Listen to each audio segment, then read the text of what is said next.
অনেকেই মানে অস্ট্রেলিয়ার জন্য বাংলাদেশে ট্রাই করেন যে ভিসার জন্য, অস্ট্রেলিয়ার ভিসার জন্য। সো আমি আপনাদেরকে একটা যে বলবো যে অস্ট্রেলিয়ার ভিসা বাংলাদেশ থেকে মানে তেমন ভিসা হয় না। স্টুডেন্ট ভিসা বা ভিজিট ভিসা, স্পন্সরশিপ ভিসা যদি হয় তাহলে ভিসা হয়। আর যারা অস্ট্রেলিয়া থেকে স্পন্সর করে থাকে তাহলে ভিসা হয়। আর এই ভিসার অনেক ক্যাটাগরি আছে। সো অনেকে প্রতারিত হচ্ছেন আমাদের বাংলাদেশের দালালের মাধ্যমে, বিভিন্ন এজেন্সির মাধ্যমে। একজনকে আমি দেখলাম মানে একটা দালালের মাধ্যমে আবেদন করছে এজেন্সি, করার মাধ্যমে 4 লাখ টাকা দিছে অস্ট্রেলিয়ার জন্য। পরবর্তীতে বলছে 12 লাখ টাকা কন্ট্রাক্ট, এই ভিসা হয়ে গেছে, আপনি আসেন, আসার পর এই টাকা থেকে মানে আপনার ফ্লাইট হবে। সো উনি ঢাকায় গেছে, যাওয়ার পর মানে এজেন্সির সাথে এজেন্সিও পায় না, যে মাধ্যমে করাইছে তাকেও মিলে না। সো উনি 4 লাখ টাকা দিছে, দেওয়ার পর ওনার ভিসাটা এখন মানে ভিসা কী হবে, ওটা তো প্রতারিত করছে। সো আমি আপনাদেরকে সতর্ক করছি যে এরকমই অনেক মানুষ প্রতারিত হচ্ছেন অস্ট্রেলিয়ার ভিসার ক্ষেত্রে।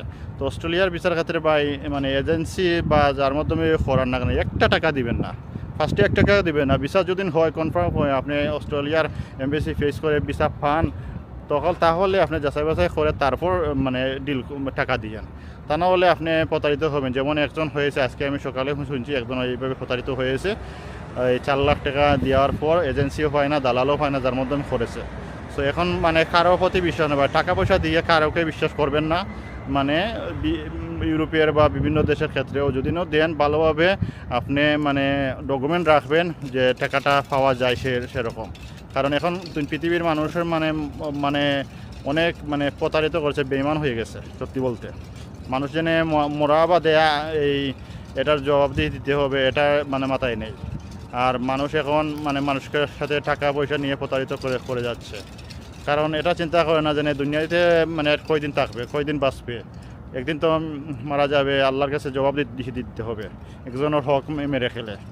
সো এটা আপনারা করবেন না। যারা বিচার কাজ করেন তাদেরকে দয়া করে বলতেছে যে যদি আপনার সাথে যেভাবে যার কন্ট্যাক্ট হয় সেভাবে কন্ট্যাক্টটা রাখবেন, মানুষকে প্রতারিত করবেন না। দুনিয়ায় আখিরাতে ভালো হওয়ার থাকার চিন্তা ভাবনা করেন।